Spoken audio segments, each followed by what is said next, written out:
My God, you've got enough shelf space. Now, that's what I need. Yeah, so do I. I just thought it looks like a nice picture, so I took it. Given my alma mater put it out, so I did actually get to study in that library once upon a time, but it's definitely not my library.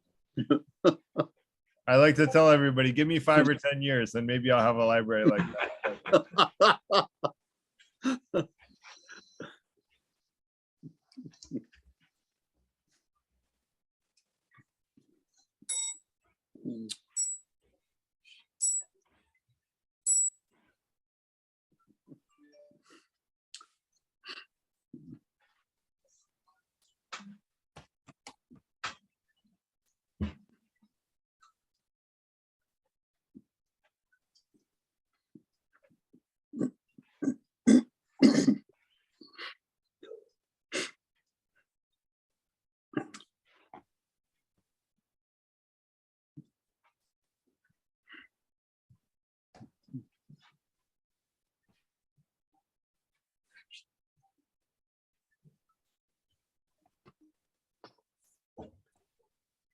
How the silence?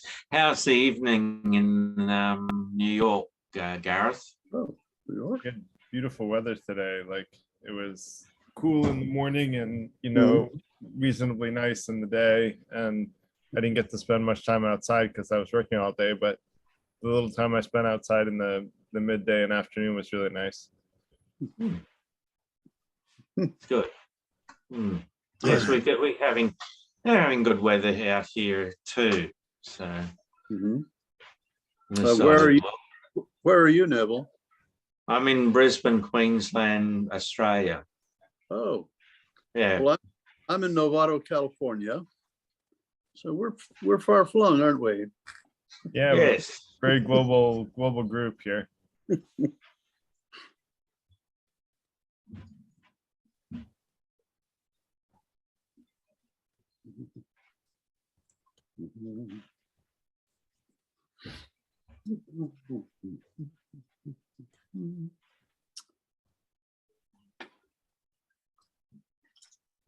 I like to wait until 5 after to give people a little bit of grace period before we get started. So we'll wait another few more minutes. And then, Neville, if you don't mind, I'll give a quick intro to the Freethinker Institute, which I'll put the slide up just to have it up. And then, you know, and then we'll go into the talk. Neville, do you have an idea of how long you'll be going?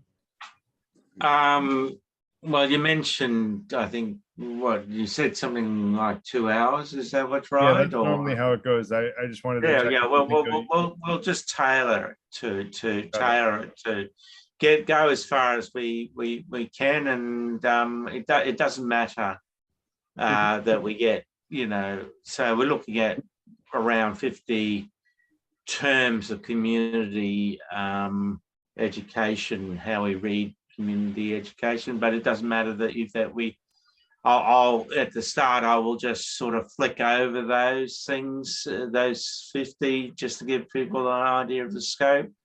But we don't have to walk through all of them. Okay. I'm just very tired, so that's the only reason I'm asking. Is it's been a long day for me, but I'll try to hang out for the 2 hours if I can. So, but I'll probably want to, like, you know, peace out around 9 o'clock. So. Yeah. Okay. All right. So yes, I make it 9:04 here. Yeah. So we'll give it one more minute, and then I'll do a quick intro. Okay.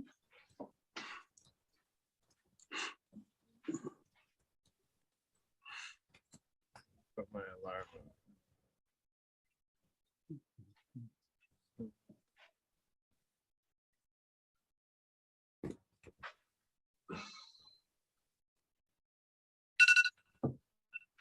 There we go. So I was expecting a few more people. And we got like 25 RSVPs, and we usually get a 50% show rate, but it is what it is. You know, sometimes the RSVPs can be deceptive. So Just want to encourage everyone that is open to going on video. We love to see you, so it's fun to be on video and sort of see people from around the world. Thanks, Jay, and for being on video, and Jerome, thank you as well. Want to give a quick introduction to the Freethinker Institute, which is the not-for-profit that Neville and I work together on, and basically we are trying to help provide transformative personal and professional growth to increase happiness and decrease harm in the world.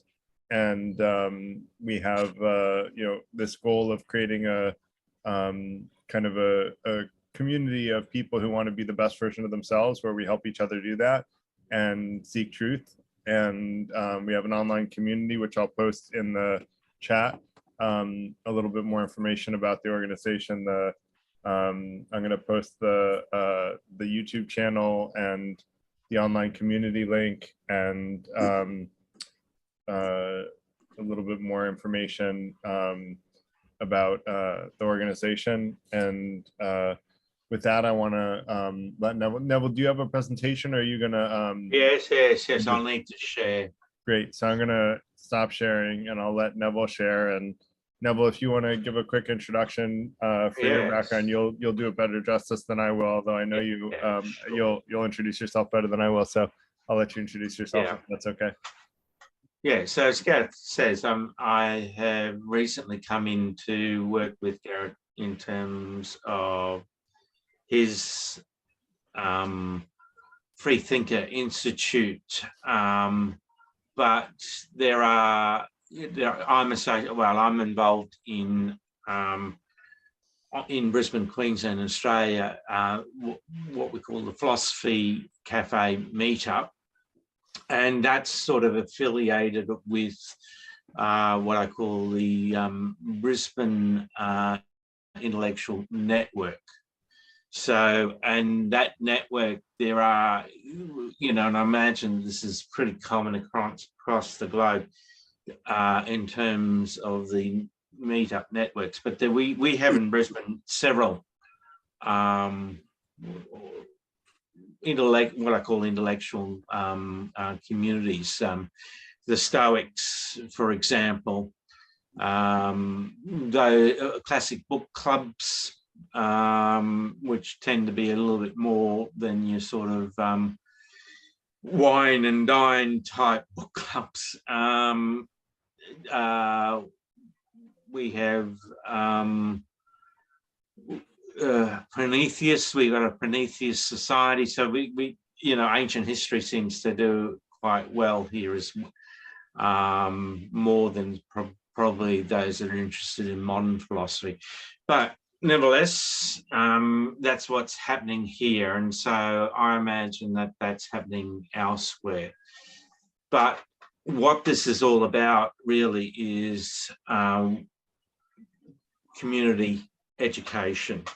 That's what it's about. It's about communicating. And this is what I'm going to be looking at today. So I'm going to just do my screen share and get into the presentation. Okay, so can you confirm that's all up and running?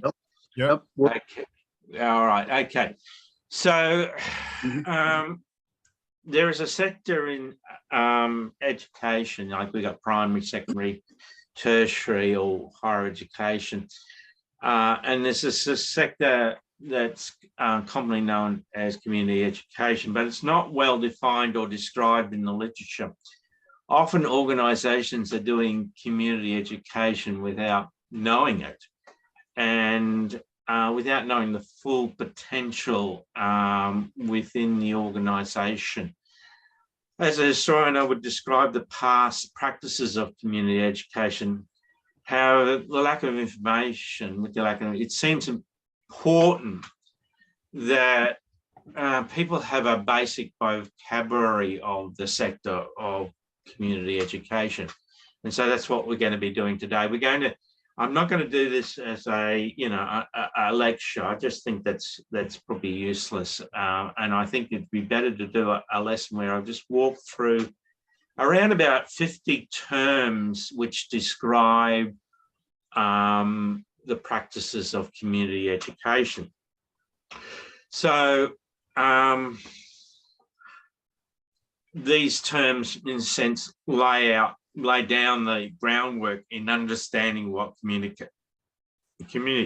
education is, sorry, and what it can be for organisations like the Freethinker Institute, or for us, the Philosophy Cafe, or the Brisbane Intellectual Network, you know, or whatever community organisation that people here might be associated or involved in. You know, and that includes, you know, groups like the San Diego Roundtable and so forth. So, yeah, there's plenty of organisations where I think this is very applicable.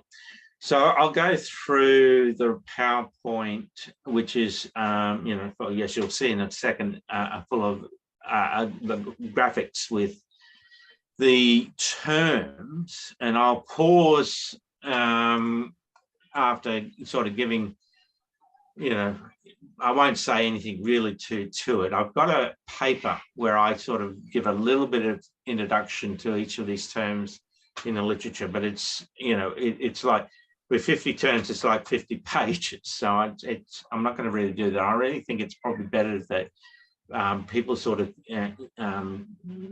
give their reflections from their practices, and as something that we can all kind of explore. So look, what I'm going to do first is, you know, because there's so much, I'm just going to go through, there's only 7 slides here in the graphic, and I'm just going to quickly go through flash through the 7. So you can kind of just get a sense of where we're heading. And if we don't get to the end, that doesn't really matter. Okay. So, you know, I start with community, you know, what, you know, some of the base central ideas in terms of community education. You know, we can sort of then break that down into some basic ideas about community.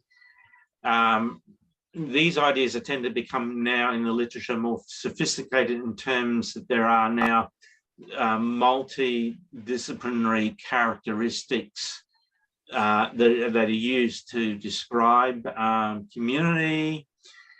And then we can look at the, you know, concepts around education, and I've got 11, well, actually 10. You'll notice between here on the graph, you know, I went from 08 to 10. Sorry, I'm not much of a good mathematician, but perhaps that's an opportunity for people to throw in something, you know, as number 9. So a lot of this is sort of sociology, and then some of the key concepts in probably the last 30 years that have been used to as applications in community education.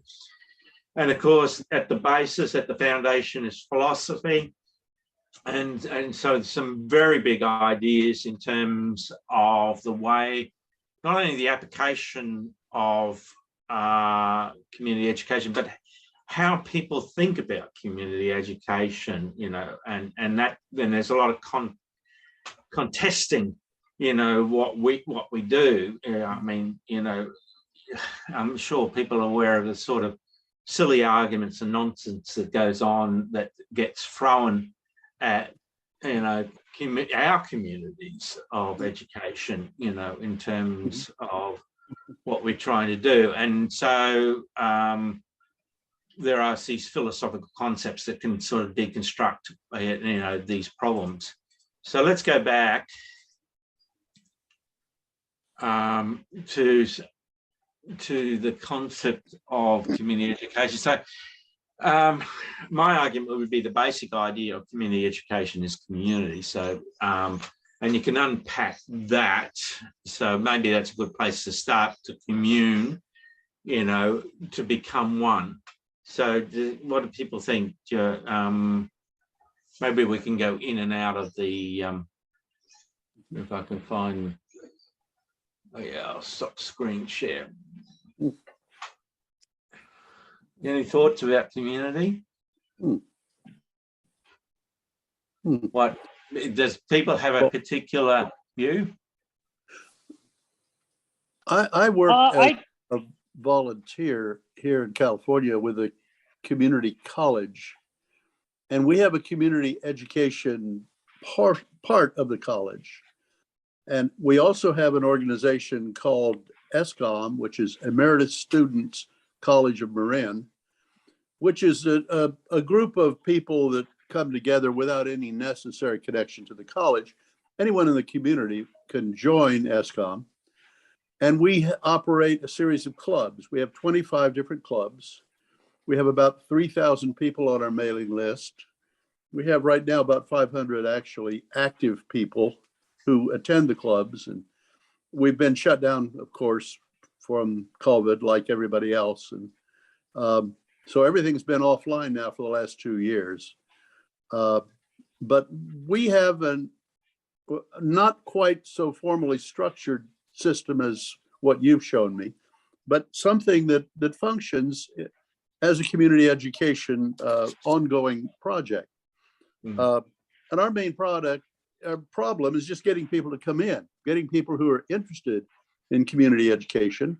We've got about 250,000 people in this county, and we've only got 3,000 of them on our mailing list, and we've only got 500 of them active. So our main thrust right now is to recruit more people to come in to existing programs. Yeah. I don't know that has anything to do with what you're doing, but anyway, that's what we're doing here in California. That's good. Okay. Radio. And someone else. I'm going to keep these things fairly short, by the way. So about just a minute or two. So someone else I thought was trying to jump in. No. Yes, this is Sanjay. How's everybody doing? It's so great. Thank you, Professor Bush. So basically, I was just going to say, can everyone hear me? Yes. Yeah.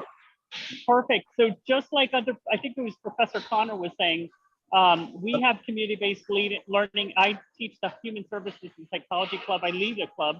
I bring in guest speakers, professionals, do the best I can. We try to do things on a shoestring budget, right? Because we're working with certain demographics across 10 counties. I also do community-based learning with 4-year universities. I love taking training courses. So professional development is very important. I'm doing a doctoral program in strategic leadership. Then I'm going to do another degree in law, one in business. And we try to teach in an interdisciplinary. So I noticed it's almost like a Montessori approach at the higher education, the community-based learning. And we're trying to add more of the interdisciplinary thing, like Professor Connor said, we're trying to add clubs. I absolutely love it. They give us a lot of flexibility, wonderful supportive group. I teach at Southside Virginia Community College, and I teach for 4-year universities and love it. Yeah, excellent. If you don't mind, I'll keep going. I think they're very good examples, I think, in terms of, how the activities of community education reads and understands the community, which is very diverse, very open. And I think, that's great. But as Jake said, I think, there are some structural issues that need to be explored. The structural issues, I think, come around the discipline, which provides the literature on community education. So if you want to read about, the ideas and practices, and structures and so forth on community education, they come out of sociology, they come out of education, of course. But there are also a number of philosophers that are working in this space. So Pesto, I don't know, Pestolo, I think Francis Plestio in an article back in 1996, he related to the concept in the article of community to the practice of sociology. And this was specifically for undergraduate education, but it was a community-based model that employed the concept of citizen scholars. So that's a good example, but the literature is scant. Unfortunately, I mean, that's a good example for full case studies. But they're actually not that many, and particularly for case studies for the discussion of, and this is a particular concern of mine, for modern urbanization and community development. So that, because the cities, often a lot of these, I don't know, in the Midwest, I mean, the historical tradition has been around the development of community colleges, that is liberal arts colleges, and then that's in some sense over time extended into community colleges. But we are talking about cities, we are talking about urban populations, and I think what you were saying about, Jay, about the challenges of bringing our population into community education. It's often the challenges around politics, which are sociologically based, in terms of the way that people, that is the way that people read society, and the arguments that you, particularly in the American context, but that's been globalized, between libertarians who very much resist the communitarian framing, that is, I have people are following me in terms of the language, so there is a particular language here. So if you don't understand what I'm saying, stop me. But yes, so communitarian ways of doing education is often seen as something bad, whereas where we would see it as something that is good. And I think that's the basic challenge. One of the best books that I've seen in terms of sociology around urbanization and community development is John Lawrence's book in 2019 called Me, I think, Communities in London or the UK. It's around the post-war shift that was occurring in the after World War II in the east end of London, the dock areas, and where government policies was to move the population out into the new satellite suburban towns of the 1960s, and associated with that was a development of what we call the red brick universities, which tended to have a much more communitarian sort of view of education. Okay. Any questions? Okay, right. Right. Okay. Whoops. Sorry. Yeah. So there are some very basic ideas around community education, more specifically around as I say, a communitarian view. So we talked about community. So just quickly reading them out, and then maybe because of the time, people then can elect to sort of make some comments about something that sort of resonates to them in terms of their practice, and their experience of the practice. So, we've talked about community, we've talked about, community education, community belonging. The concept of belonging is a particularly important way of reading, what we're doing. Community formation and identity is particularly important. And again, in terms of that political debate and resistance, that we experience, it's often because people's fears around identity politics, which often is a lot of nonsense, but there are genuine fears around, of a collective sort of outlook. Community participation, which is hopefully the answer to those fears that we, in a sense, what we're doing is very much participatory. We want everyone being involved, and all views being considered and contested, and a search out for some consensus, wide consensus around, a whole set of ideas. Community action. Well, I don't really have to say too much about that in terms of that. In terms of my conversations with Gareth, I'm hearing this very strongly, that there's a concern that what we do is practical, that it has actual outcomes, that it's not just a talk fest. Community and law. Well, there's it's not an area. I mean, there's an article in the Law Review that talks about this, but it's not, not a lot of us, I suppose, across the disciplines, not a lot of us are sort of interested in law. Perhaps maybe some of us, there may be some here who are actually interested in law, but law does have a big impact in terms of what we do, in terms of the fact that we are struggling with the letter of the law and the spirit or the ethos of what we're doing, and these goes questions to limits and containment and so forth.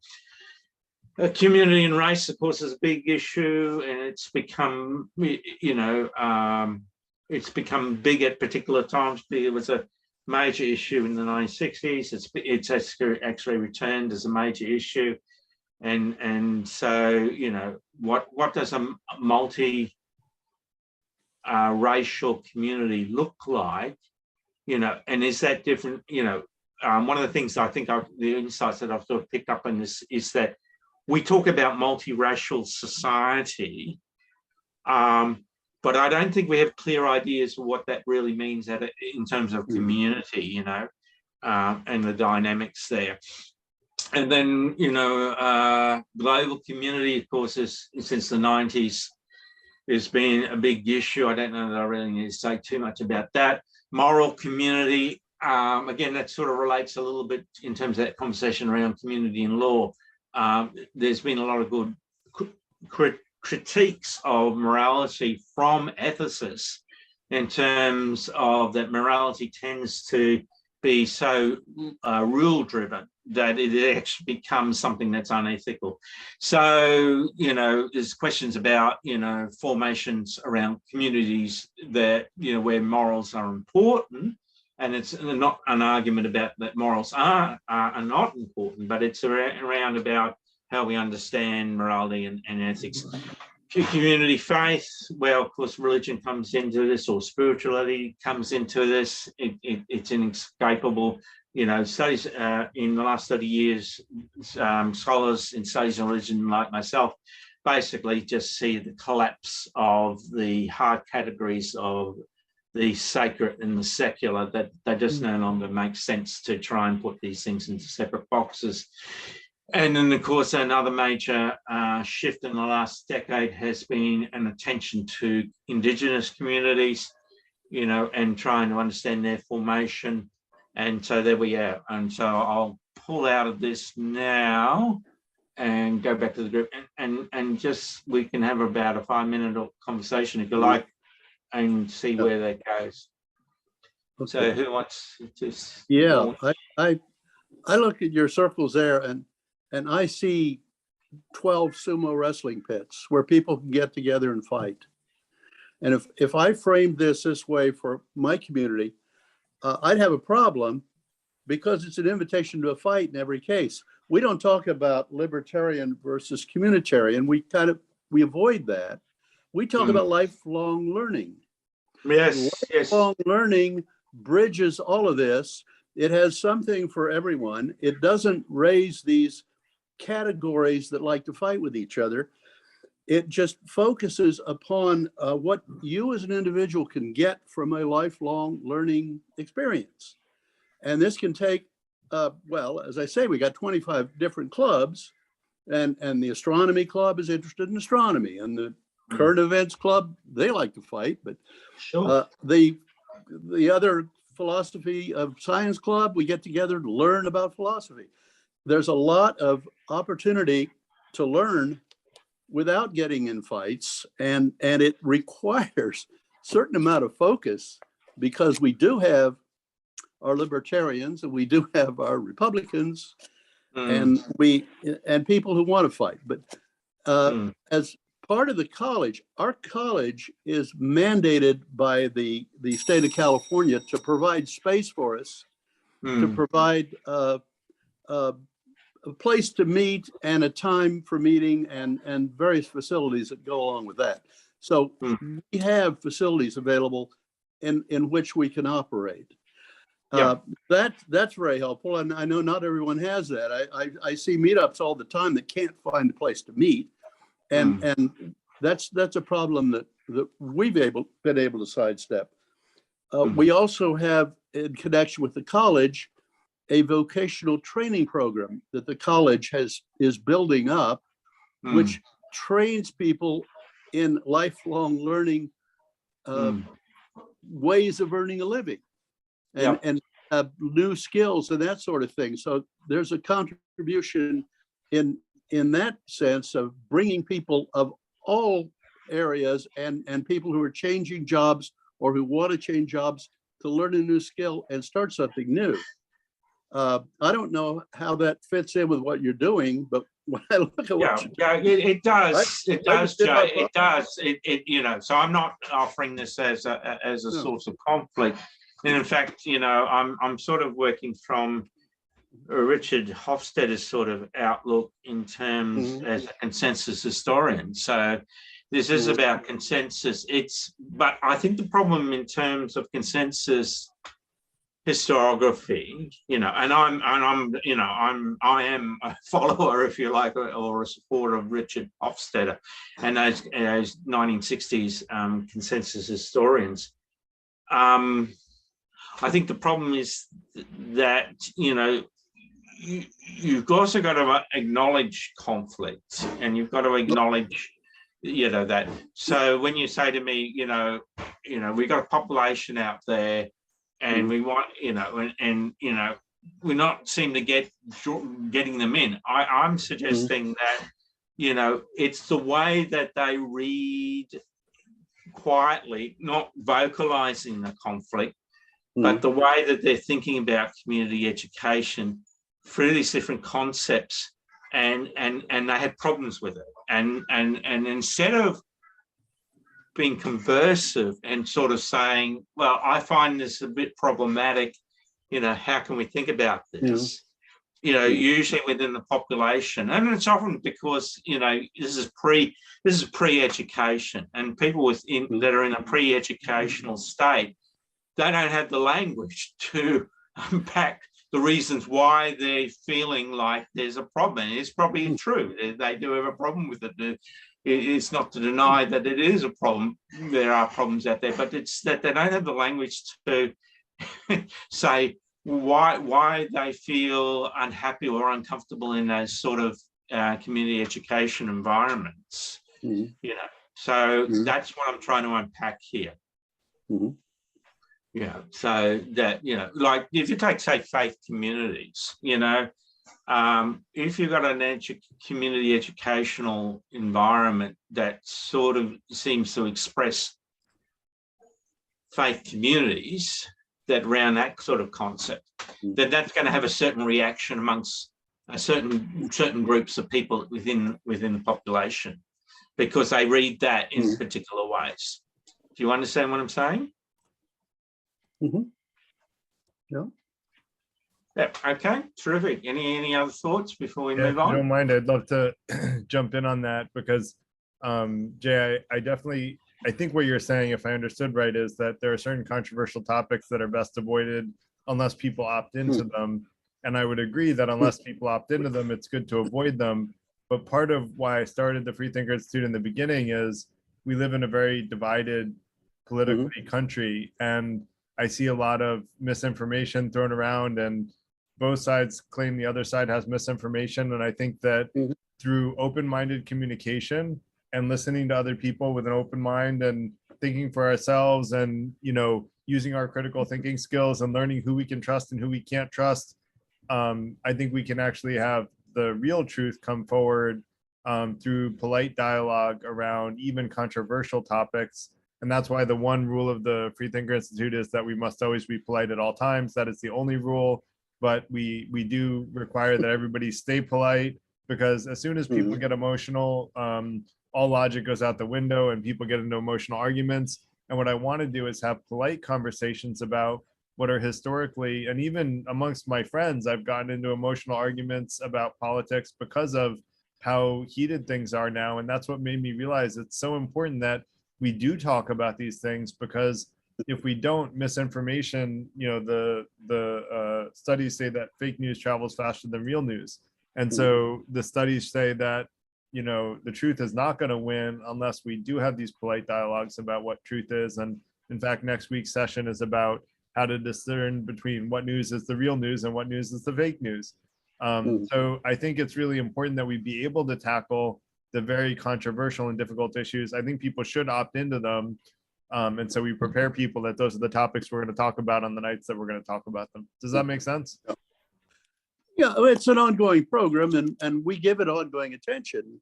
Got it. There are two excellent articles in this month's Atlantic on just exactly this: how to talk to your frenemies, how to talk to people you just don't agree with. Yeah. And it's something we have to constantly work with. Yeah. On the Atlantic too, I should say that I published a popular, become a very popular academic letter, with about 4,000, over 4,000 sort of hits or downloads and so forth. It's probably a smaller number in terms of some of the big players in the field, but it's nevertheless a fairly big number for me anyway. But it's called Finding Peace in the Cultural History Wars, a historiographical message. And I open up in terms of 2 Atlantic articles that I think well discussed the cultural history wars, and it drew out, for my argument, really an important understanding about historiography, that it's our reading of the past that leads us into a very false conflict, of the very manipulative cultural history wars.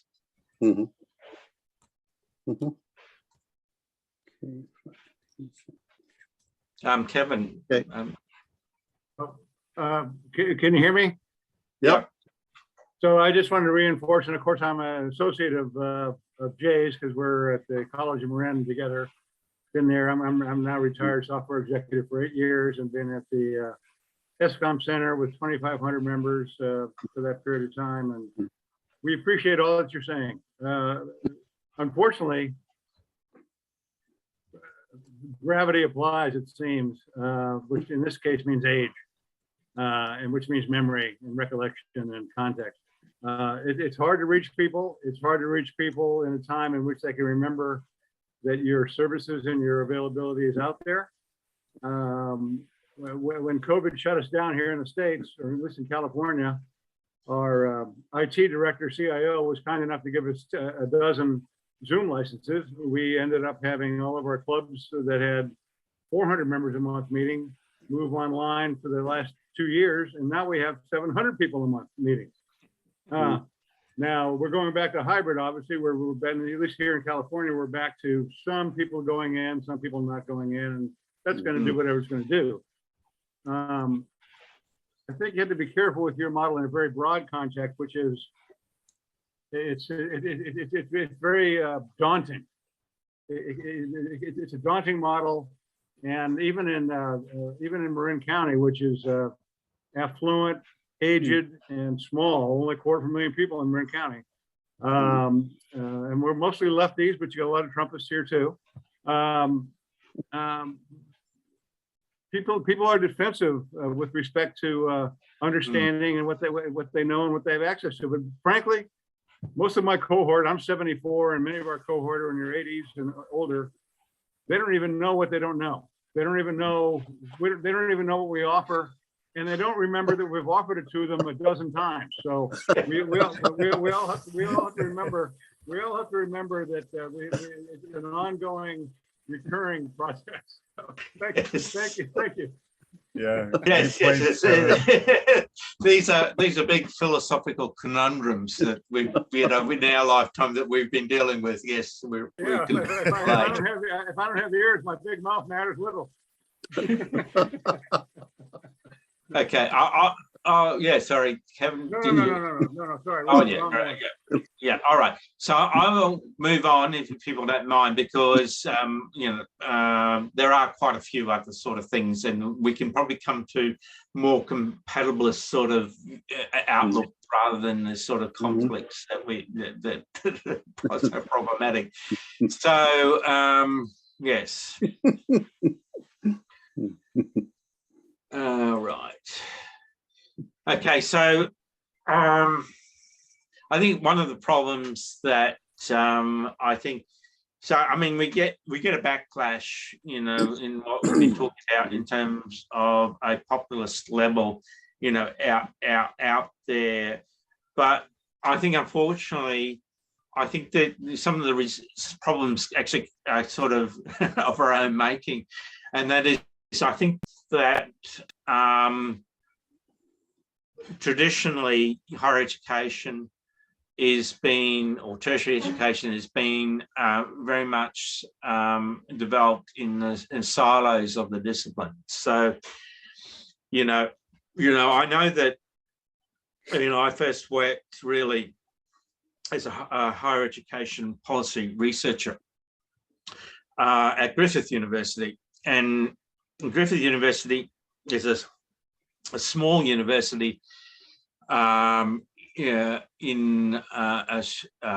Brisbane, and it was part of a new wave of universities. I don't know that there are this particular model in the United States, but there was Griffith, La Trobe University and Griffith were probably the two leading models. So what the model is they are multidisciplinary universities. So rather than having schools and departments in history, sociology, philosophy, et cetera, they have large multidisciplinary faculties, sorry, not factories. The slip of the tongue, but that may be true. But yes, no, the faculties, so the faculties work on that literature that tries to develop a multidisciplinary outlook. So, so when we look at community education, I think there are sort of concepts that have sort of been particularly strong in this sort of multidisciplinary literature. And I think, so we got collaboration, something I mean, this is sort of what I call, I mean, it's people talk about mutual awareness or mutual respect. I suppose I've got this fancy, title, mutualism, which I think comes from biology, actually. But I think you can get the idea. Resonancy, I think, is important, concept. So part of, my multidisciplinary package is, I'm a historian of urbanization, and so there are real issues around transient populations, who lack a certain sense of resonance. So that we're talking, and then that relates to the next one, in terms of neighborhoods. And neighborhoods, I think, is a different concept to residency, but obviously related. And I think obviously it's a big a topic that in the literature that on community education. there's a slice of the literature that talks about, I suppose, loyalties, and on the more conservative side of the thinking, loyalties is an important theme or important idea or concept. Not so much a concept. I think more an ideal that's important in terms of the practice of what you want to encourage amongst students.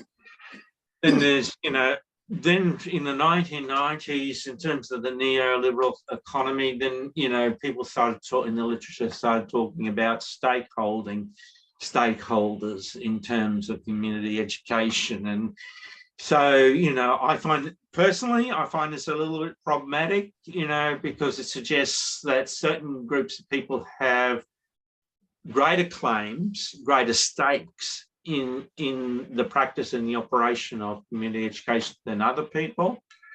That's a sort of an inference, perhaps, but that's something that can be tested and so forth. And then finally, a big area, of course, of community education is around therapy, psychotherapy, and new age thinking, in terms of what various community educational organizations might offer. So, and that's something that, again, a sort of contested area, and, that people can talk about. Okay, so let's have a look at that and talk about that for about 5 minutes.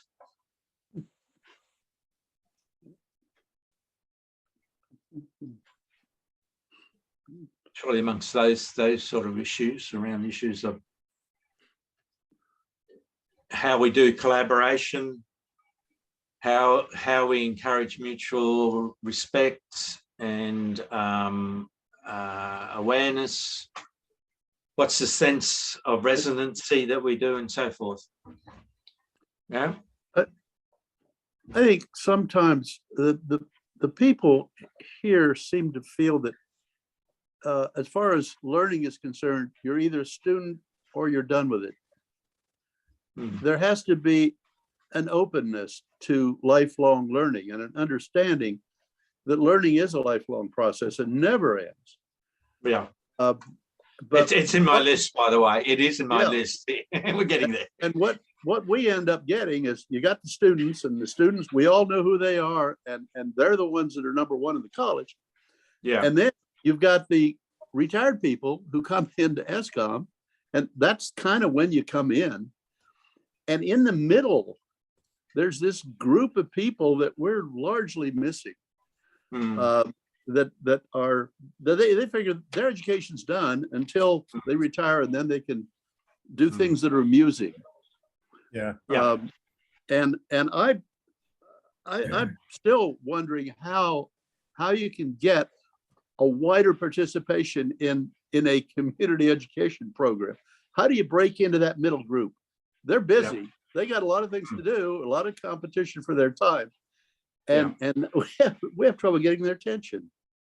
Yeah.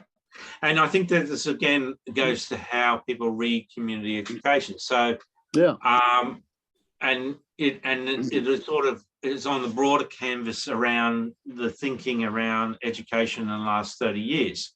So governments, read education as, for the job market, it's getting people into jobs. That's how governments read education. So, and that's not community education, really, even if there were jobs that people could get into, it doesn't really matter. It's not the heart, if you like, or the soul of community education. So that's the challenge, I think. I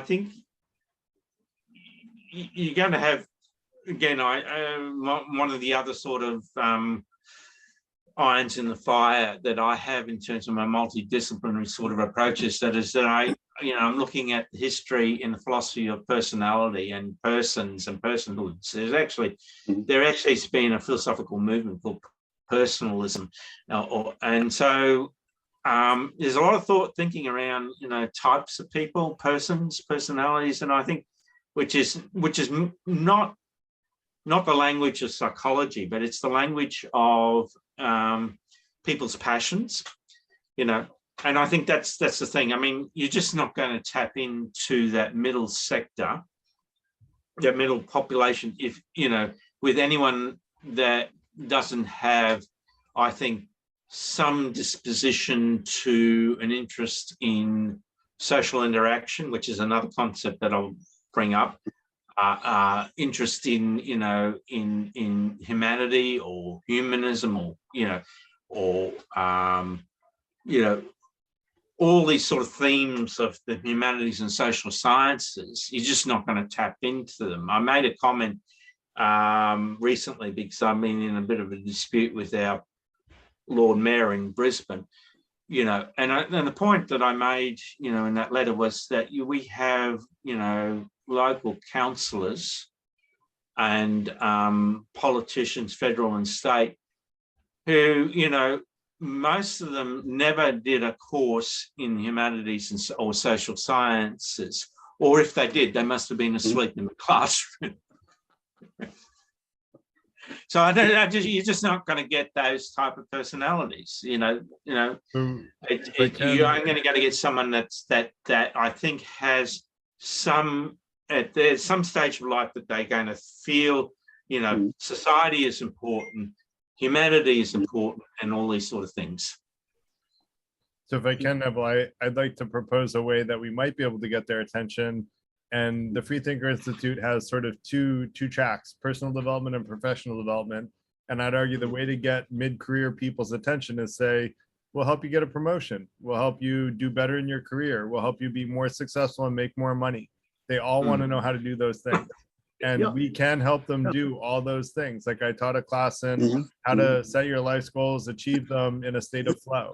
Like if you're in a state of flow during your work, you're going to be way more successful. You're going to be way more likely to get a promotion in your job. And if you talk about some of the things that we've taught in the community, savings and investment, how do you retire? I taught a class on how you can retire at age 65 when you graduate college making minimum wage in New York City. And you can retire as a millionaire making as much money as you did when you retired, except you're not working anymore. So, those are the types of skills that everybody, especially mid-career people, especially early career people, honestly, need to know, because their career trajectory depends on that kind of insight and information. And so that's actually, Jay, the kind of stuff that I'd love to talk to you about when we talk offline about ways that we can collaborate between our communities, because there are ways that my community can benefit yours and vice versa.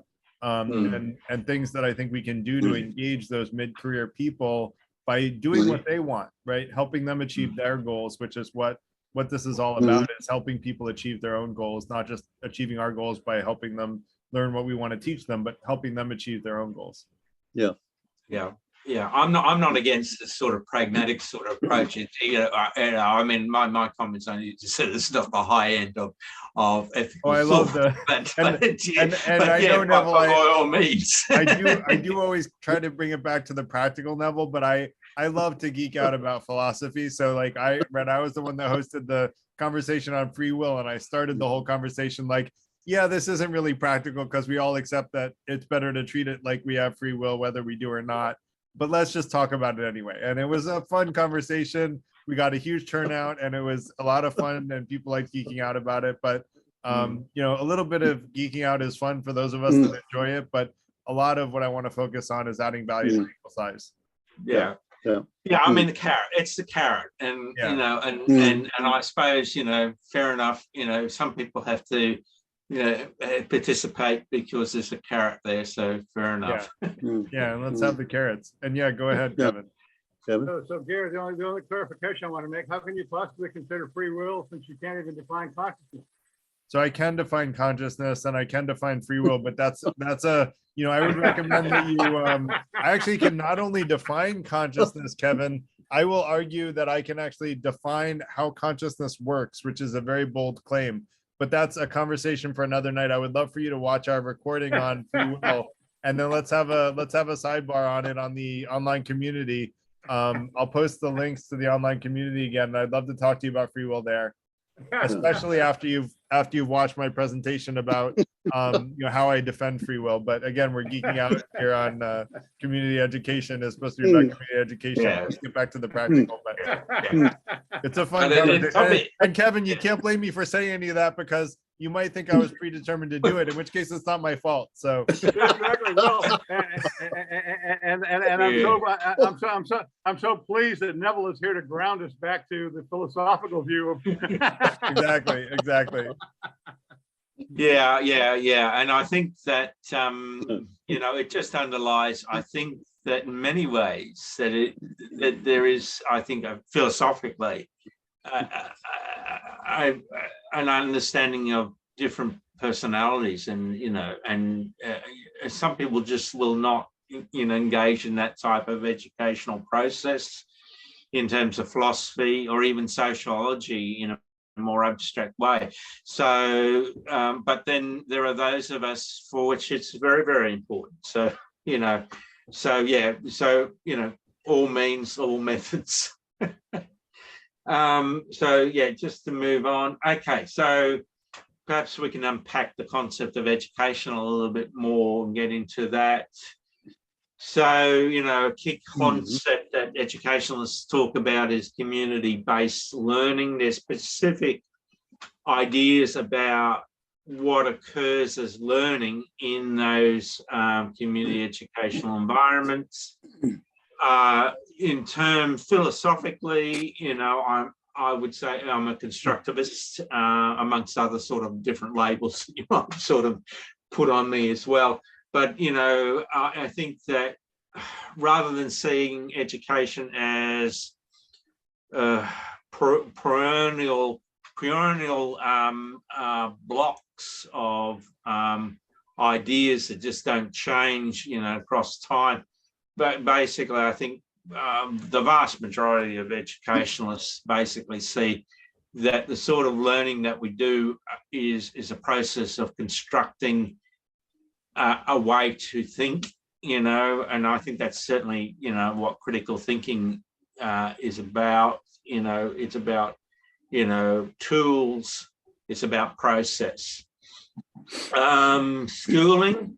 I'm actually doing a major paper for the 50th anniversary of the journal called The History of Education Review. I'm a member of it's for the organisation which I'm a member, active member, the Australian and New Zealand History of Education Society, and I'm doing this paper with Michael Macklin, who was an Australian interpreter of Ivan Illich.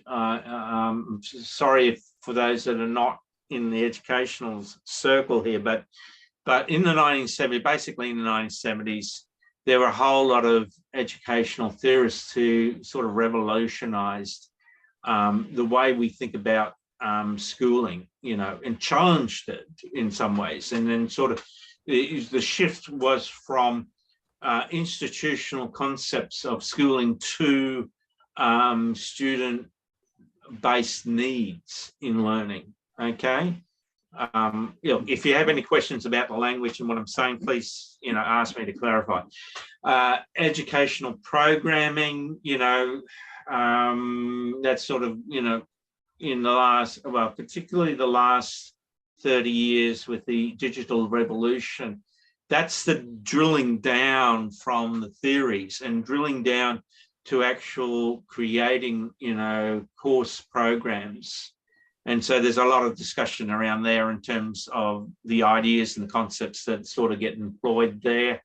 One paper that I'm looking at is actually how that's been done pre-digital. That is way back in the early 20th century in terms of the course programming of the organisation called the Workers' Educational Association. And I've been doing history on that. And, I'm not going to get sidetracked, but if you want to know, I can tell you about that. But the history of going back to these organisations, Fabian, this was Fabian organisation in Britain that was established in Britain that spread out the Commonwealth countries like Australia, New Zealand and Canada. And it really was the beginnings of the adult education movement, the liberal, I should say, liberal adult education movement, you know, which politically or ideologically crossed that boundary, which really I don't see in history really sort of exists too much, between social liberals, you know, like, you know, in terms of someone like Stuart Mills, James Stuart Mills, and Bertrand Russell, and then sort of the socialists, the British socialists that were associated with the Bloomsbury group. So, you know, there's a lot of cross-fertilization and ideas, you know, that produced by the mid-century this sort of movement of adult education. Training. Now, this is particularly because I heard Jay talk about training, and this is the real challenge, because that's a key significant point that I make in terms of the 20th century history, is that you on one side you had this community adult education movements, but you had also technical colleges, and technical colleges basically created, I think, a strong sense within society that education was about training, and certainly training is part of education, but in some ways it's in social attitudes it's become reductive. So there's a large slice of the population for which education is only training, and it goes no further than training. In some sense, that extends into the modern movement of service learning, so that universities now are contracted to, with industry, to teach things like tourism. And so education is sort of moved into this new area of what they call service learning, which is sort of, you know, creating the idea that education is a service, certainly, you know, in terms of what we see in community education, but this idea that, you know, that again, the twist is that it can become a bit reductive, so that you learn only what you need to do in terms to serve other people. In some ways, it's a lack of self-care, which is another concept I'll talk about later, which is that rather than seeing education as something for flourishing of the person, it's just simply you become a tool in the economic system. Okay, lifelong, there we are, Jay, lifelong learning, and Jay has already made a few comments about that, so that's fine. John Dewey talks a lot about, you know, in his literature, you know, the key concept from John Dewey is subject matter knowledge, and that really sort of knowledge is essentially linked to the subject and defined by the subject, you know, and, you know, that's a double meaning there, you know, the subject of the learning, but also the subject of the learner. And of course, I've seen the literature, well, the populist feedback, well, you know, the newspaper, magazine articles, and so forth, the hype around this term critical pedagogy in the United States. We don't have that sort of reaction in Australia. You know, most Australians know that critical pedagogy, or if they know the term, you know that this has been going on since the early 80s. So, you know, I find it rather shocking, surprised, you know, when I hear the outrage around this concept of critical pedagogy in the American news. It's like, for God's sakes, you know, it's been going on for about 40 years. So, you know, and it's only really sort of about, I suppose it's really creating those critical categories in the learning, no more than that. You know, it's obviously been reacted to because concepts of race, gender, sexual orientation tends to come to the fore, but it's really about, you know, a critical reading of the sociology. And, you know, and so you have to say in terms of the broad critical thinking movement, which cuts across both sides of politics, you know, it's, you know, that's an extension of critical pedagogy. You would not have the critical thinking movement if it wasn't for, you know, the introduction of critical pedagogy in the early 1980s. So, any thoughts there or any reflections?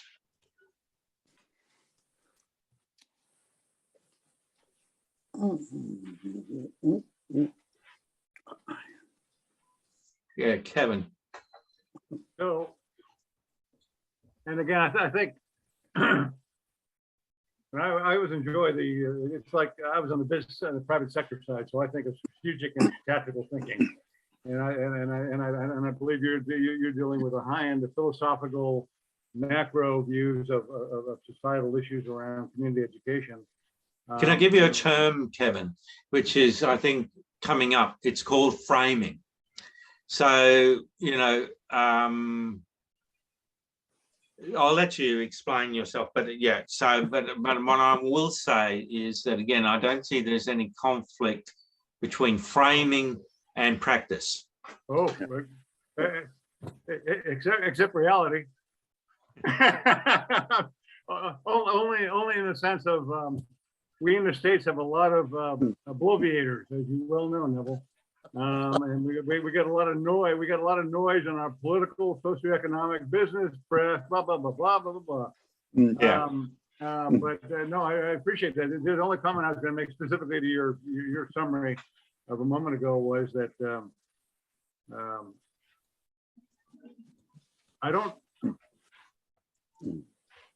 I have to confess, I'm a broadly educated person because I was in a military family, U.S. Navy, and traveled a lot. Lived in Europe, lived all over, blah, blah, blah, blah, blah, blah, blah. And it's also my inclination, so blah, blah, blah. But I think that you could almost argue, and I could certainly see the argument that brainwashing people is manipulative and also just doesn't allow them to learn. But one could argue that even however bad education was, as long as I gave it to everybody, and it was supposed to be in a democratic, liberal democracy environment, supposed to be broadly educational, because God knows in America, we can't get past the first sentence and agree on the first thing about what public education should look like. But one could argue that considering the dynamics of the human brain, and that all it is endlessly curious, in my humble opinion. Yes. The human brain is endlessly curious, and therefore, once you trip it into something informational, most people, unless they have many people, I'm not going to say most, let's say many people, will simply just chase that thing down the lane to its logical conclusion. Yeah. I don't care what their painful source of bullshit that they got there. The point was that they got there, they realized that there's another source of information besides their head. Yeah. I agree. It's a process, isn't it? And it's an imperfect, fallible process. Oh, it's very painful to recognize that pain and error can actually stimulate growth and prosper. Yeah. Yeah, and the key, I think, is as educators is that we make students comfortable with the fact of living with their own mistakes. That making mistakes in life is not the problem. Oh, it's the only basis It's the only basis of learning. Yes. For most of us, it's the only basis of learning.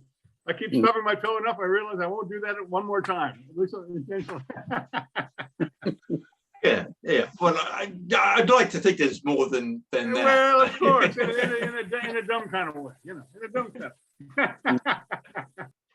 Yeah. I agree.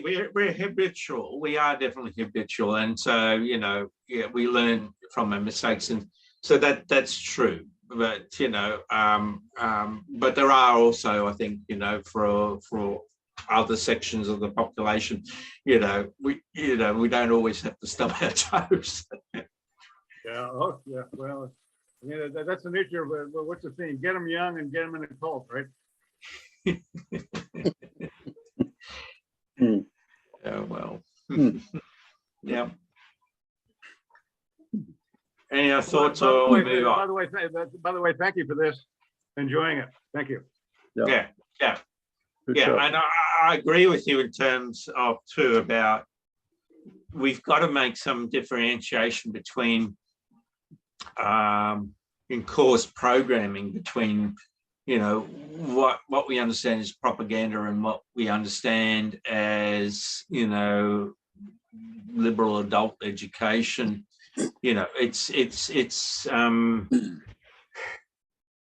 a whole lot of literature. I certainly, I'm a reader of Jacques Ellul, I think he started a lot of, in sociology, I think sort of started this conversation around what propaganda is. So, that's a big topic. Yeah. Mhm. So we'll move on, and it's really good because we're sort of,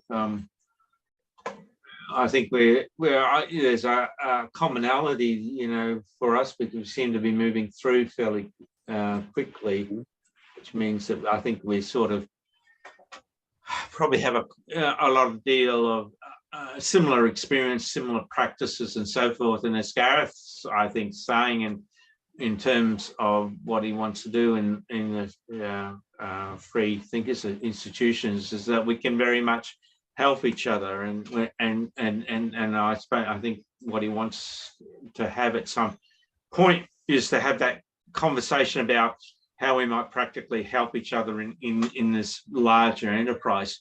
So sociology, basically, people probably can pick this up. I've been walking through, educational theories. But I've also been walking through philosophy of education, which is the last slide that sums up it. It looks like we will actually get to it. But there's also this large field of sociology of education as well. So, and there are some key concepts that relate to sociology specifically, and citizenship, I think, is probably a major key concept, particularly within, for those that don't know me, and I'm a historian of American and Australian intellectual thought. So, and for both Australian and most, of course, Commonwealth countries, most Western democracies, citizenship is a key concept in terms of particularly what government or what the state expects in terms of what we deliver specifically in community education.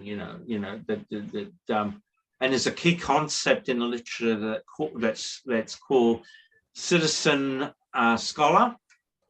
So there's this idea that in some sense. You can see the screen? Oh, sorry. Yep. Yeah, right. Citizen scholar. Some of the papers talk about this concept of citizen scholar. That what we want to encourage in students is that they can become participatory scholars themselves. As citizens of the country, as members of the community. And so this is a little gray area in terms of, how we read communities in terms of, nations and citizens of nations, So, it's not I don't see it's conflictual. I just see it as something that's layered. But it's a little bit grey in terms of in terms of I suppose it's pushing students and people in the population to be able to have that capacity to think at different levels, you know, rather than a sort of, you know, you get in the politics, you often get a knee-jerk reaction because politicians manipulate it. They manipulate a particular level of identity, and it's probably trying to help, you know, counter that by getting people to understand I'm a citizen of a nation, but I'm also a member of a local community. I'm a member of a hobbies community. I'm a member of a particular worldview community or faith community, moral community, et cetera, et cetera, et cetera. So anyway, class and change. Again, you know, these terms can be flags even now, which surprises me because, you know, I've had decades and decades, and I'm sure you people have had decades and decades, talking about class, talking about social change.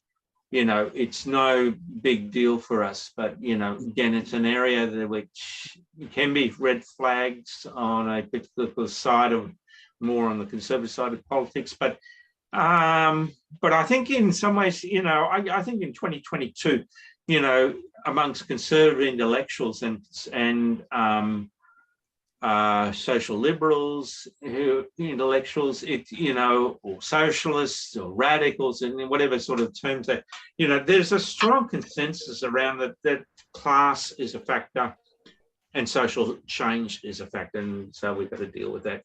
Then sort of drilling down a little bit more, you know, is to actually to make and connecting it to our understanding of community and community education is if you go into the history, you know, basically in the earliest histories, you know, community was thought of as parishes, or they were thought of as shires. Parishes, you know, strongly linked to the ideas of sacred, to church communities. But, you know, when you really look and explore the history, you actually find that the sacred and the secular overlapped, because parishes were also in the British system. Parishes are measurements of land, boundaries, you know, so land areas in British and Commonwealth countries are described as parishes, and they're also described as shires.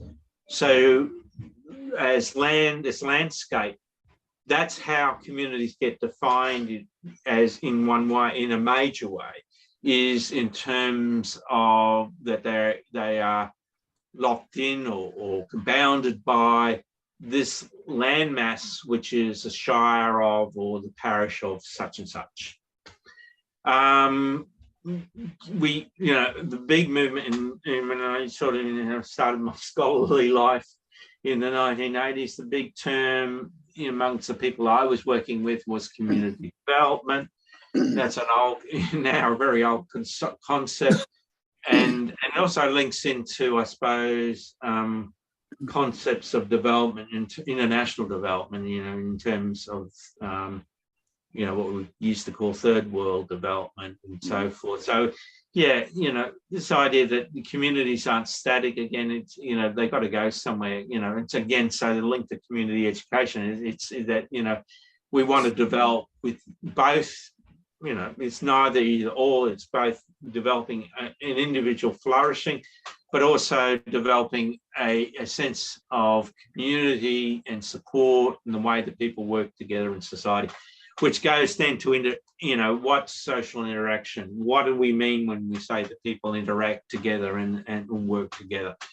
And so that's another part of the literature. And then sustainability, again, has been something in the last decade that's often, of course, talk. It's not simply, although it is very much in a big way driven around our concerns about climate change and the reforms within the economy and within society, of what we've got to do in terms of the challenges of the climate impacts on the environment. But there is a bigger story there as well in terms of economic models, of sociological models, broader sociological models and certainly environmental models around, how we have all these wonderful ideas, but and in some ways it picks up on Gareth's point, which I accept, is that we can put carrots out there for these persons that are just in it for themselves. But that's the problem, you get then people that come into community education, come into the whatever education sector, take what they want and then leave. And so it's like you're seeing society as a tool that they can use for their own benefit, but they're not really concerned about the benefit of society, and they're not concerned about the same sustainability of the actual social structure that actually enables them to have those personal benefits. So there we are.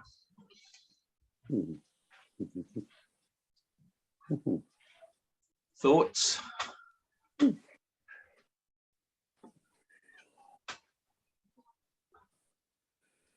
I'm not sure how to read silence often.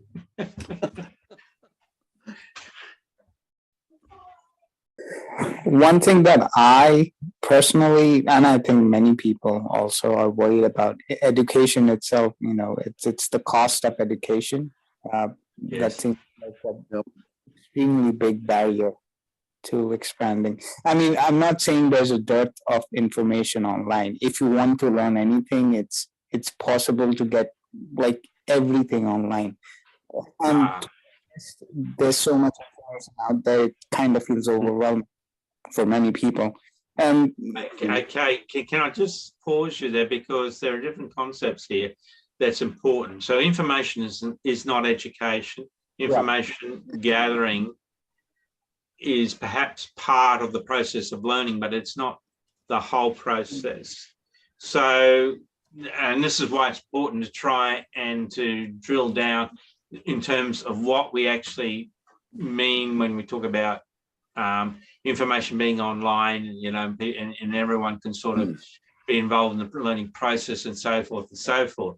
Because often social media, as we know, can reinforce, doesn't produce learning. It can just merely enforce pre-existing prejudice, and there's no process of learning that occurs. So education is a much bigger process than sort of information gathering, which research, if you like. Research certainly is important. I'm not disparaging it, but you can't just sort of gather the material, sort of put it into a report. There we are. It's a bigger process. Okay. And another thing I am personally also worried about, is the current state of K through 12 education. I mean, it's to be honest, it's really disappointing. I do not look highly into K through 12 education in the sense that normal schooling methodology, it's if it's public or private, if it's in a third world country or in a first world country or whatnot, the thing is, it seems very disappointing to me. It's inefficient in the sense that people who would want to move forward are kind of bound by, let's say, the average, basically. That's one thing. Another thing that I worry about K through 12 education is the environment it creates, like the social environment you create. I am so sure that everyone over here remembers that from a child to your 12th grade in school, you're surrounded by a certain group of people, day in, day out. There's a kind of a hierarchy or sorts, and then suddenly when you get out, your social environment changes completely, and it's a completely different. People say that it's a completely different world, and I wonder sometimes, even having gathering education in that kind of an environment has impact on learning. I mean, these are just random thoughts that I'm having. I mean, but yeah, I was wondering what other people thought about that as well. Certainly, I think education was so disappointed. So I don't think that there's no sense that you know, that we've arrived and that we've got all the answers, and that there are, and certainly there are a lot of, there's agreement that there's a lot of problems in the practice. I think, you know, what you're saying is actually comes out of Ivan Illich and his book on in terms of the criticism of schooling. So, you know, it wasn't an abandonment of the ancient idea of the school, but it basically said the modern concept of schooling, which developed in the 19th century, you know, basically was flawed. And that picks up a lot, I think, a lot of things that you said. Sorry about pronunciation, I can't quite. Yes. So yes, so you know, I think, and this paper that I'm working on is looking at what Michael Macklin was doing in Australia in terms, and other educationalists were looking at in terms. There were a lot of experimental programs in the 1970s that sort of tried to break the school model, the 19th century modern school model, you know, with, you know, people sitting, kids sitting in rows and rows and rows, you know, in front of the teacher. And, you know, so some of that has become mainstream and some of it, you know, didn't gel. And so I'm going to try and look at what was taken up and what wasn't taken up. But unfortunately, I think overall, we still have these, as you say, a hierarchical concept from this 19th century model of schooling. If I believe that I've read that the American system is technically based on the Prussian, the schooling system that was originally in Prussia, modern day Germany, and there's always been this agreement that the public education is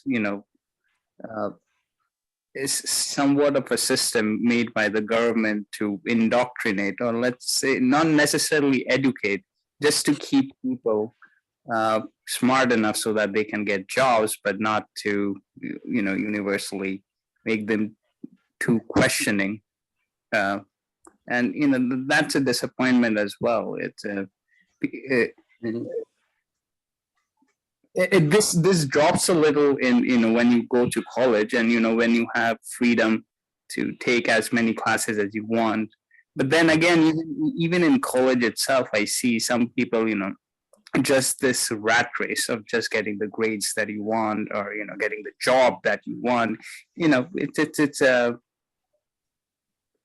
I don't have the answer. It's just disappointing. That's all I'm saying. Yeah, and we would all agree with that, I think. Yes. Yeah. Kevin?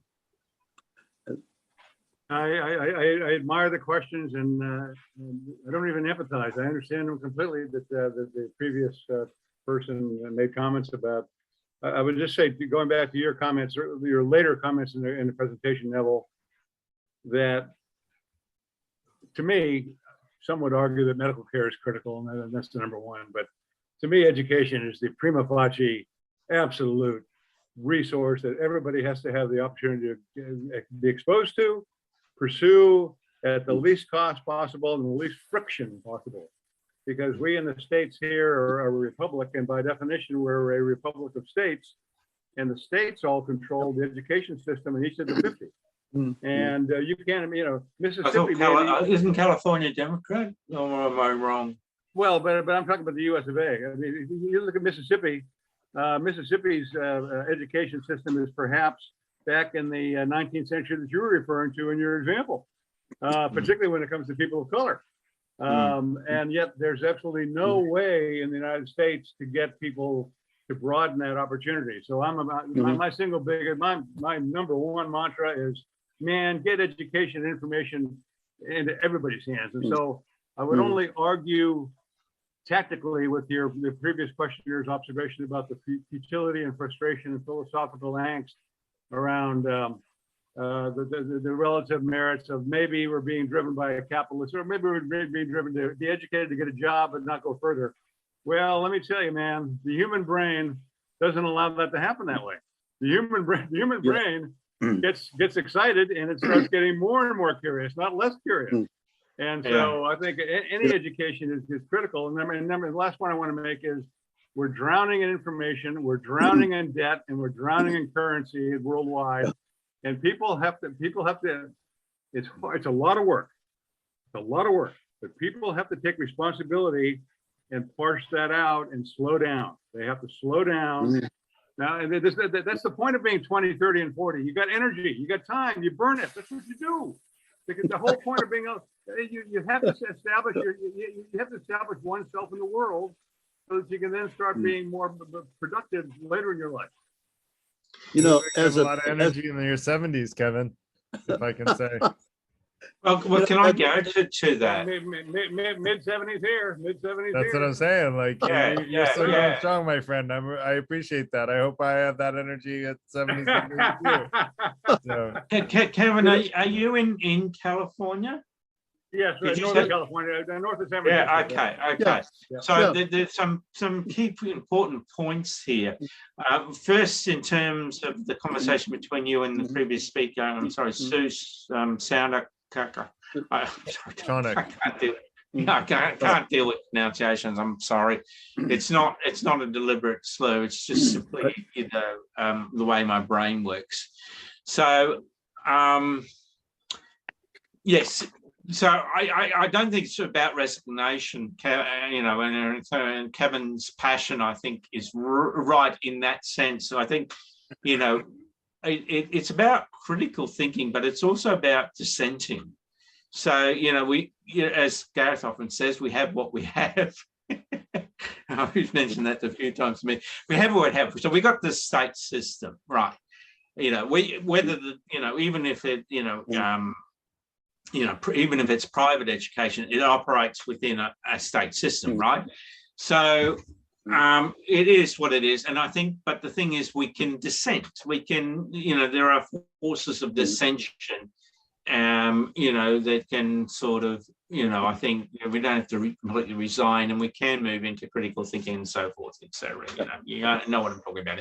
The second point, though, is the fact that in terms of the establishment, there was this shift. And so I'm going to suggest that perhaps Kevin's way of viewing things is perhaps shaped a little bit, not in terms of involvement in the 1970s, but a little bit earlier in terms of Clark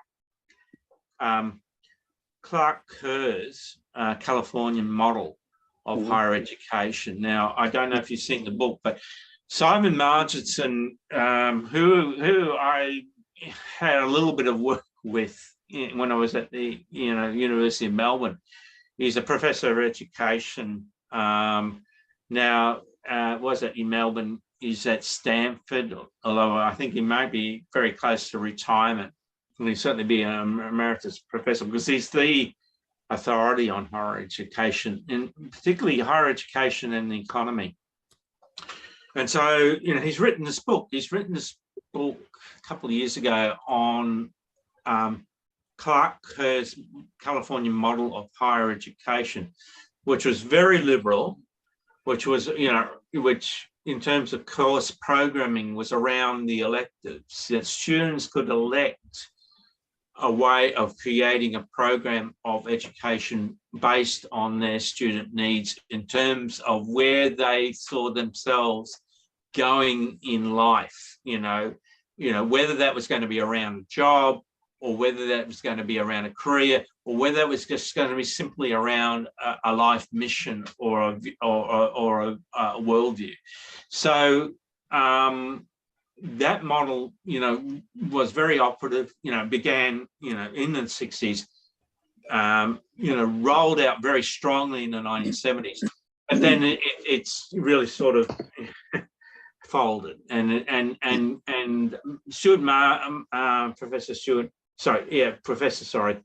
Marginson has basically explained the economic factors that has led to the demise of this model,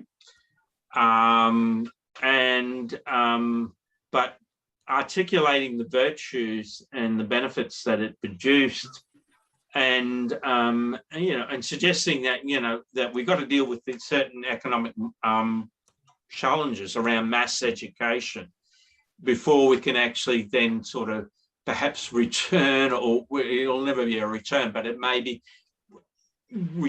bringing.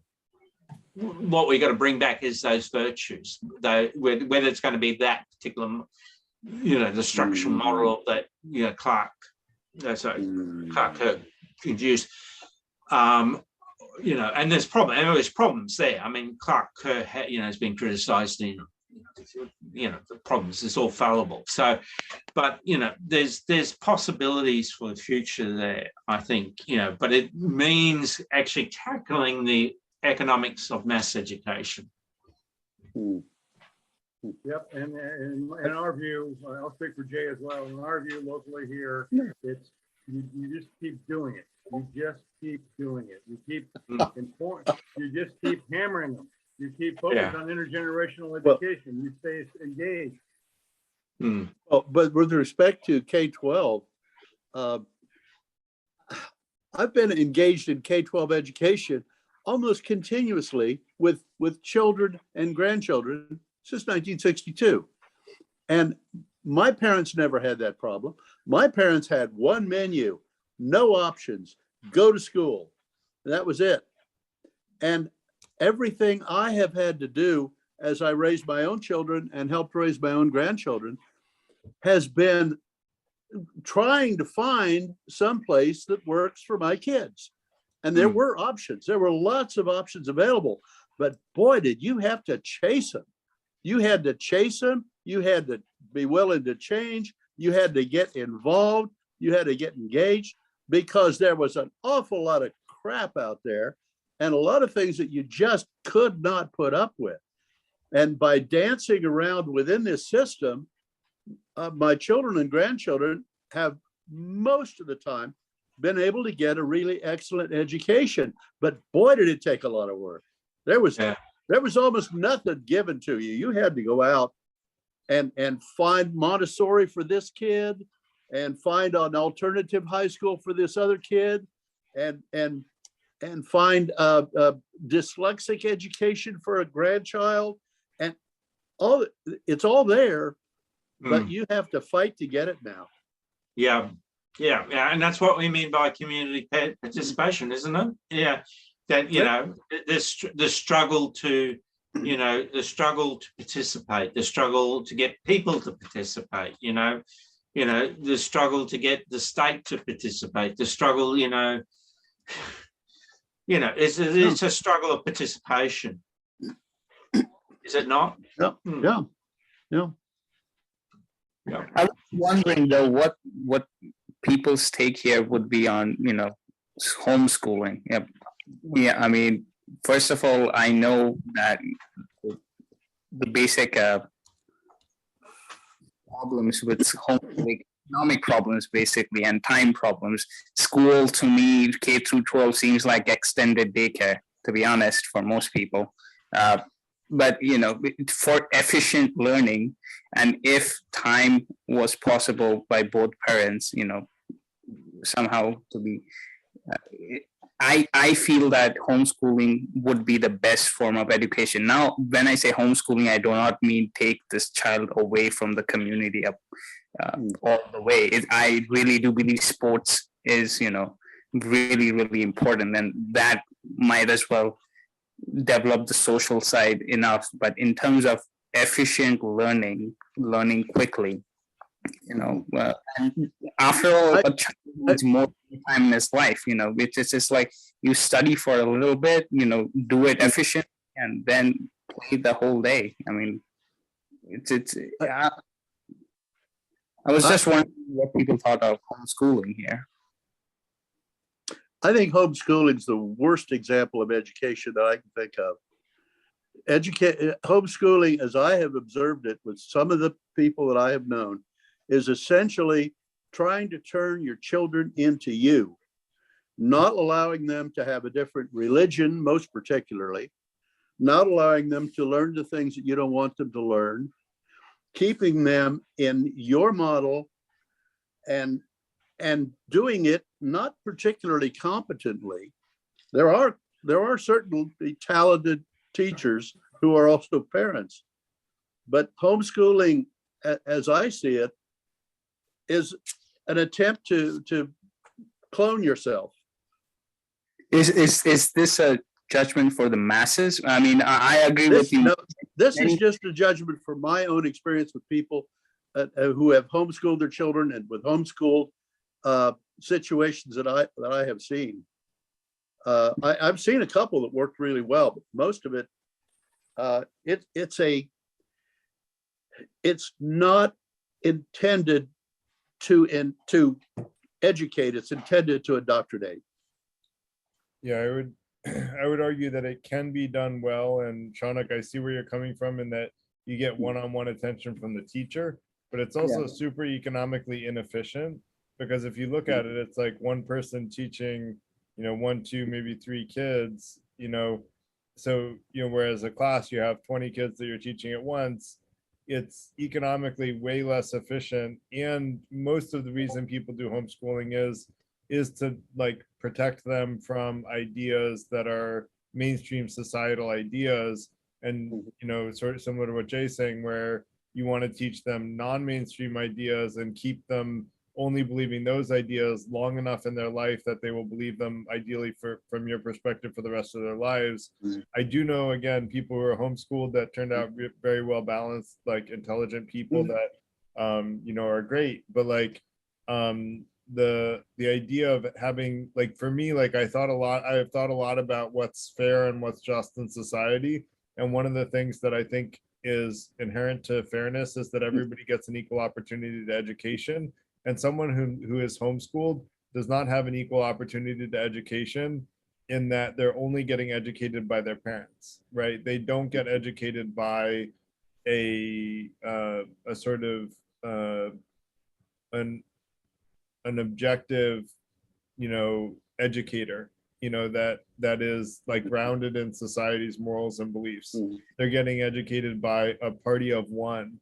And so that's really not a well-grounded education that I think makes sense for most people. Again, not saying that, and it's legal, so it's perfectly, like, it's a legitimate thing to do, but I think often it can often I think it's done for the wrong reasons, is what it comes down to.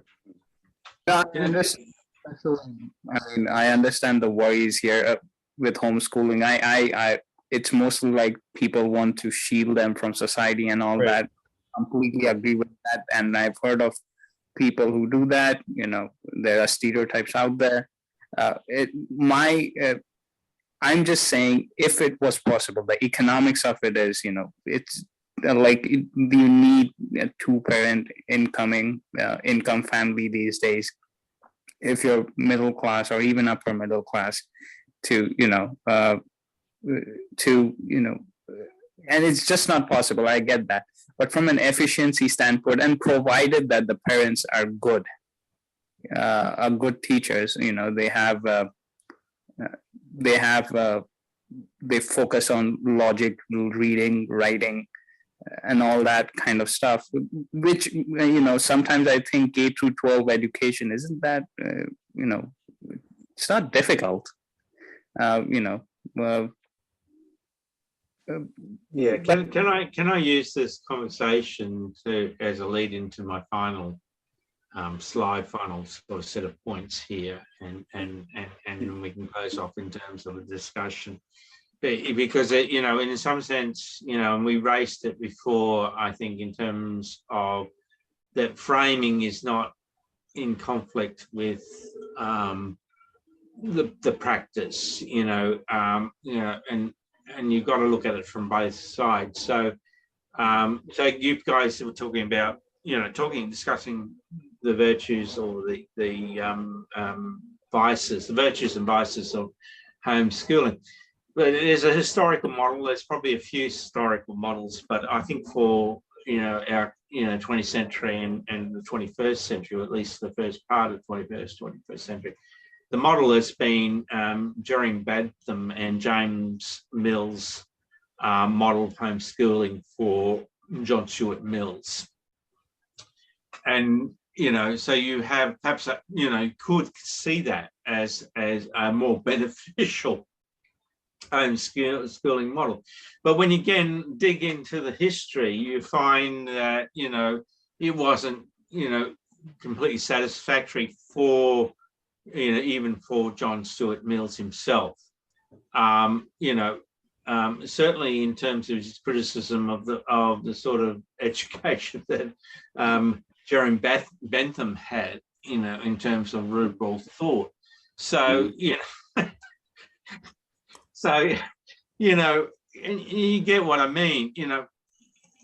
People look at homeschooling depending on their framing, and I think this goes to Jay's point about that often, not always perhaps, but often in this homeschooling, American model of homeschooling, and it's been exported globally, and we have had the model here, particularly amongst Christian communities, not surprising in terms of the American model here in Australia, and the same sort of criticisms have been made in terms of that sort of framing around parents wanting just to produce, their worldview for their children, because it's the Christian way.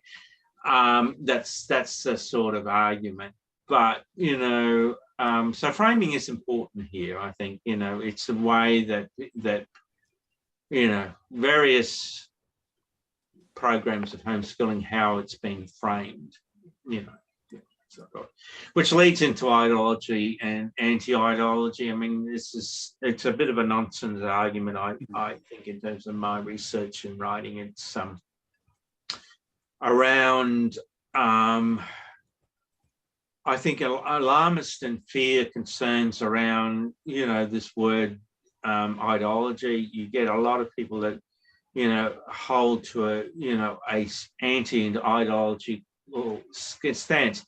But when you sort of dig and you sort of get them to explain what they're thinking, it's usually like, it goes along like this: ideology is the problem that's causing all these problems. You get this new, you get to these fashions, these trends. I mean, the latest one is the woke, and I don't understand it. I just think this just is a lot of nonsense talk around woke, and I don't, because I can't understand. I can't get a grip to it, because it really seems to be a lot around about fear around what people think is ideology, and the argument then sort of is like, ideology is the real problem, woke is the problem, but I'm not ideological.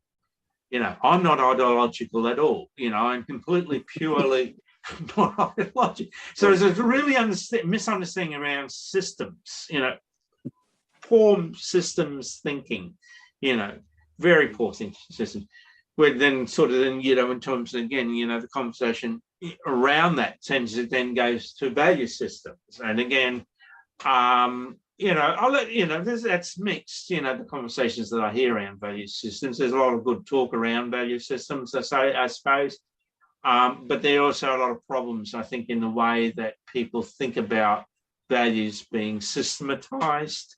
It's not, people, personal values that people have, and particularly around education, is not often nicely packaged and not nicely, systematized in the ways that people think that is.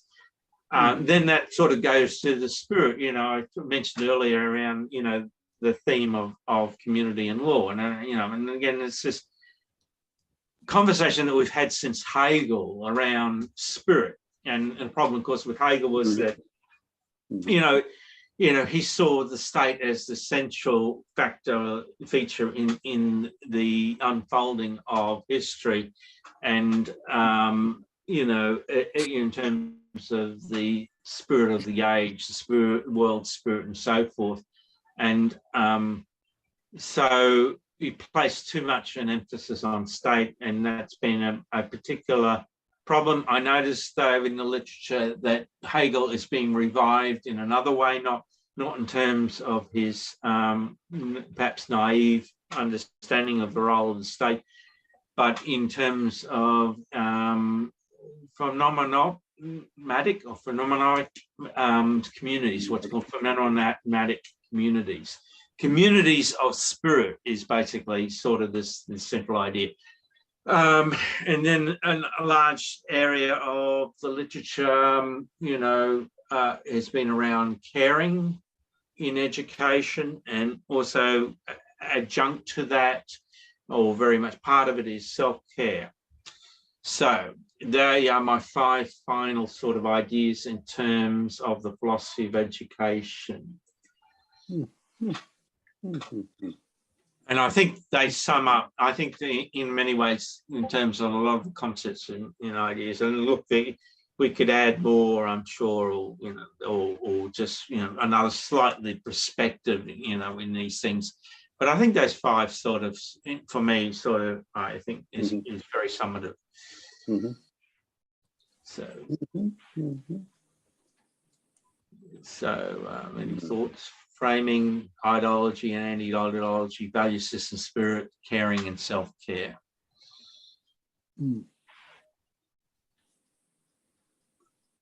Because I think these concepts have got to be, they do have to be practical. They got to be rolled out in the practice of what we do.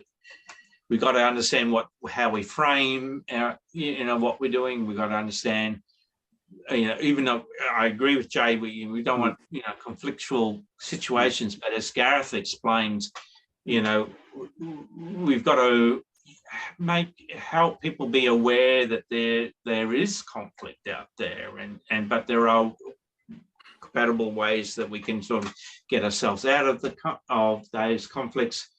Values, I think, are still very important, but then it's the way they're used in practically, people can sort of, I think, distort the lessons, because they can be very selective about values, and then again, it becomes a conflict. And I'm not talking about value systems as conflict. I'm talking about ways that we understand that values can sort of line up, can be compatible with each other. Spirit, the fact that it's not just about training, it's about the fact that we want individuals to flourish. And that means, not only self-care, as I made the point that I made before, the frustration I have with libertarians, or hard libertarians, is that they don't realize that the social fabric, the social structures are there for their own benefit. And if they were diminished in the way that I think that a lot of libertarians sort of argued, then, they will lose their own benefits, because that is structure supports, egotistical, and I'm not using it as a negative term, but I'm in terms of ethical egotism, which can be a positive thing. I think, ethical egotism is supported by the social structure,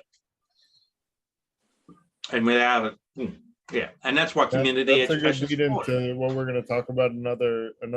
I don't know when we're going to hit it, but I have a paper on altruism, and what I would argue is that altruism is in our best interest, and if so, altruism and egoism are not at odds with each other. They're actually one and the same. If you're an altruist, you're also an egoist. If you're the right kind of altruist, you're also an egoist, but an ethical egoist. And so actually the two are very complementary, not and that said, like, egoist in terms of like doing what's in your self-interest, not egoist in terms of disregarding other people's interests, which is another, like, egoism is another topic that I am trying to get to write a paper on. I'd argue the world's ills are all based in ego driven problems. Like, I think the root cause of all problems is the ego. But that said, that's another story for another day. And I haven't written the paper yet. Yeah. There's ways that we can bring these things together. And I think we need to bring them together for community education. Yeah. Agreed. And I think that concept of altruism being in people's self-interest is really important for community education, because if we can create a cohesive community of people who know that helping each other is in their own best interest, then you break down a lot of the barriers that prevent people from being altruists and create a more altruistic society, which I'd argue is a healthier society and one with more tighter social connections, which has been proven to, help people's happiness and longevity both. So, and that's really what the Freethinker Institute is intended to be, is a catalyst for creating meaningful relationships of people who help each other be the best version of ourselves. So all of this is kind of near and dear to me. Yes, so Parsons, the sociologist, and I must admit, I haven't yet got my handle on, I've got a couple of Teltham Parsons books, but I mean, as I understand it, he's the one that really sort of is articulating this concept of social interaction, which, picks up what you're saying, Gareth, in terms of mutuality. So I think that's one area that we need to get read in and get under, get an understanding of, is how people interact in terms of society. But the other thing is too, in terms of the challenge around mutual awareness, mutual respect, mutualism, whatever you want to call it, is trust. And that's another theme in the literature, much broader than community education, of course, but is trust. I mean, this is a big issue in American politics at the moment, isn't it? It's trust. Perhaps it's a bit of an issue here around in Australia, but it's not as divisive. We've got an election coming up in May, and it's likely that we will continue this traditional pattern that after 2 or 3 terms of government, of the same government, we'll throw them out. And so we tend to seesaw between Labor and the coalition, which is Liberal and National parties. So, the consensus around the election at the moment is that we've just had a gutful of the current government, and that's how Australian politics traditionally works. It doesn't have that militancy, deep, I have to say, hatred that's sort of in the American political system, around this idea of conservative and liberal. I've said it to you before, Gareth. The rest of the Western democracies do not understand the American terminology of liberal and conservative, because it's basically for the West, for all the scholars and the general population in other Western democracies, it's bullshit talking, to label people like liberals or label people conservatives in this ridiculous way. That's not the literature of Western political thought. It's been totally skewed in American politics, and Richard Hofstadter and the other consensus historians articulated that in the 1960s, how that distortion was taking place. Interesting. I think that's a good conversation for another night, because we're kind of winding up to 9 o'clock. But I will say politics in the US has also radically changed even in the last 10 to 15 years. When I was young, liberals and conservatives, Democrats and Republicans could all have a polite conversation about a topic and agree to disagree.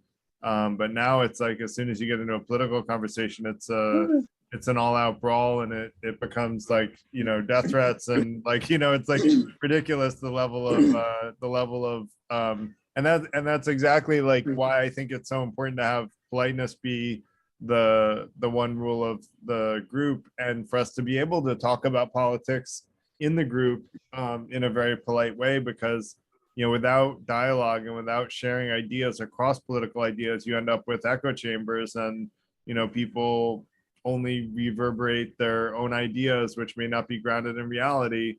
And it's only by opening up the closet doors and letting in the sunshine do you see reality. And I think that through transparency, we can find truth much more effectively. Transparency and listening with an open mind. Yeah, go ahead, Kevin. So as you get closer to the end, we had a reality check about a month or two ago. I think, Jay, you were in that meeting, and one of my, I facilitated a club, Jay facilitates a club. And I tend to be a well-detailed, I've been accused of presenting master classes in our discussion groups. In fact, I take George Berlin compliment Jay to heart. When George Berlin then says, Kevin, that is a master class, I take that as a compliment. Yeah. And I think you would, as well. Oh, yeah. The point I wanted to make was, we were in the middle of a heated thread, and I'm pointing out facts and facts and facts and facts. And one of our lovely members, they're both in the late 80s. Ginny raised her hand and said, Kevin, man, you double check, you fact check. I can't question any of your details, any of your resources, any of that. But you have to remember, Jim and I live with our perceptions, not the facts. And we said, well, there you have it. Yep. There you have it.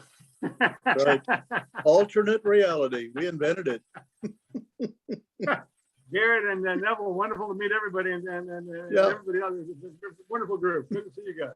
Same. Good. Yeah. Nice to meet you all. I hope it's been helpful. Yeah. I hope it's been helpful. Yeah. So All right. I'm interested in any feedback in terms of what you thought was particularly helpful. Huh. If anything was. Yeah, and we will also send a survey for feedback. Too much. Sorry, Jay, go ahead. Too much to summarize. Sorry.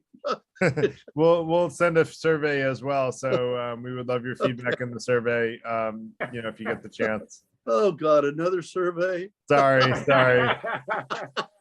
We're all about self-improvement, right? So continuous improvement is the name of the game. That includes getting feedback. So. All right. See everybody.